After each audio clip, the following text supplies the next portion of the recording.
Daily taste the daily.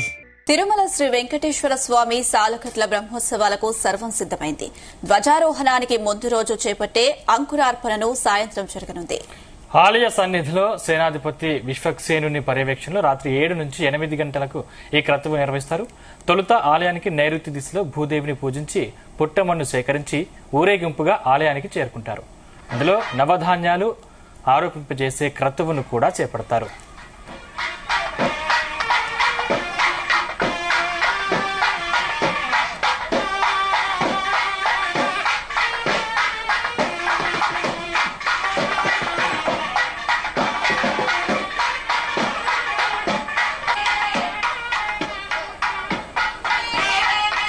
రేపు సాయంత్రం 5:43 నుంచి 6:15 మధ్య మేనలగ్నంలో ధ్వజారోహణం జరగనుంది.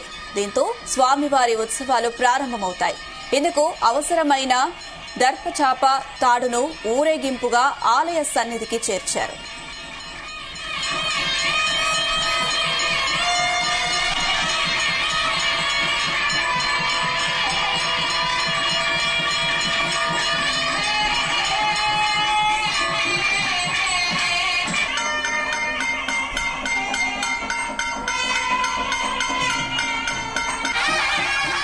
పురాణాల ప్రకారం శ్రీనివాసుడు వెంకటేశ్వరుపై వెలిసిన తొలినాళ్లలో లోక కళ్యాణం కోసం బ్రహ్మదేవుని పిలిచి తనకు ఉత్సవాలు నిర్వహించమని ఆజ్ఞాపించారని తెలుస్తుంది.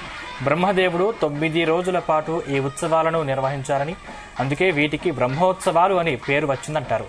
తిరుమలలో జరిగే మిగిలిన ఉత్సవాలతో పోలిస్తే ఈ బ్రహ్మోత్సవాలు చాలా పెద్ద ఎత్తున అత్యంత వైభవంగా జరుగుతాయి.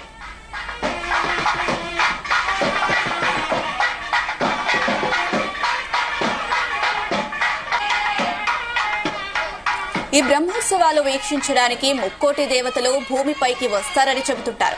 ముఖ్యంగా గరుడ సేవ రోజున ఇది స్పష్టంగా కనిపిస్తుందని భావిస్తారు. ఈ ఉత్సవాలు లోక కళ్యాణార్థం నిర్వహించబడతాయి. వెంకటేశ్వర స్వామిని వివిధ రూపాల్లో అవతారాల్లో దర్శనం చేసుకున్న వారికి అనుకున్న కార్యాలు దిగ్విజయంగా పూర్తవడంతో పాటు పుణ్య ఫలాలు సిద్ధిస్తాయని భక్తుల ప్రగాఢ విశ్వాసం.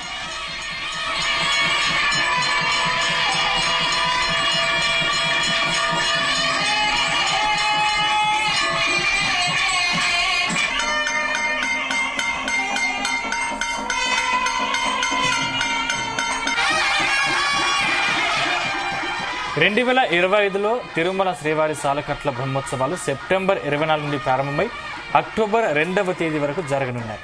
తిరుమల శ్రీవారి బ్రహ్మోత్సవాల్లో భాగంగా ప్రతిరోజు ఉదయం 8 గంటల నుండి 10 గంటల వరకు, ఇక సాయంత్రం 7 గంటల నుంచి 9 గంటల వరకు శ్రీదేవి భూదేవి సమేత మలయప్ప స్వామివారు వివిధ వాహనాలపై తిరుమాణ వీధుల్లో ఊరేగుతూ భక్తులకు దర్శనమిస్తారు.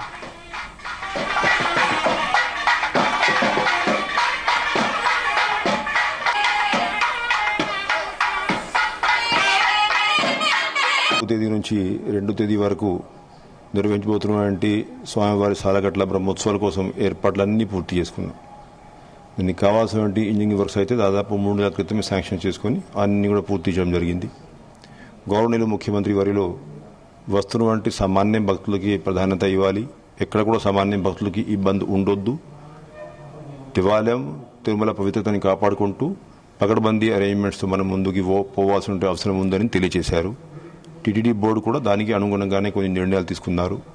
అంటే ఈ 9 రోజుల పాటు వీఐపీ బ్రేక్ ఇవన్నీ కూడా పరిమిత సంఖ్యలో చేసేసి సెల్ఫ్ వస్తున్న డిగ్నిటీస్కి మాత్రమే బ్రేక్లు ఇవన్నీ ఫెసిలిటీ ఇచ్చి, అదేవిధంగా అకామిడేషన్లో దర్శనాలు, స్పెషల్ దర్శనాలు కొన్ని రిస్ట్రిక్షన్స్ పెట్టుకొని డైరెక్ట్గా వస్తున్నటువంటి భక్తులకి స్వామివారి మూలవర్ల దర్శనము, అదేవిధంగా అకామిడేషన్ ఇవన్నీ కూడా ఫెసిలిటీస్ కల్పించాలని కొన్ని నిర్ణయాలు తీసుకున్నారు.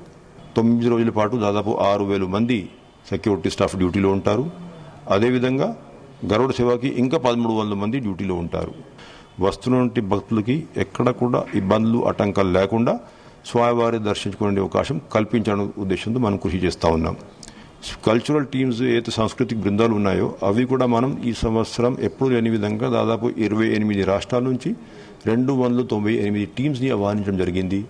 గరుడ సేవ నాడు కూడా దాదాపు 20 రాష్ట్రాల నుంచి 37 టీమ్స్ కళా ప్రదర్శనలు ఇవన్నీ కూడా ఇస్తూ ఉంటారు.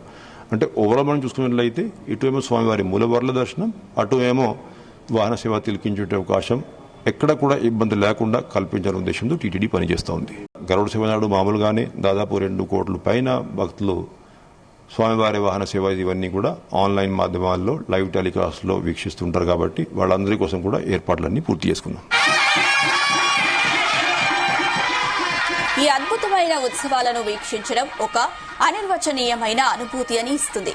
బ్రహ్మోత్సవాలకు భద్రతా ఏర్పాట్లో భాగంగా ఈసారి ఉపగ్రహ నిఘాను ఉంచనున్నట్లు ఇస్రో చైర్మన్ నారాయణ్ చెప్పారు.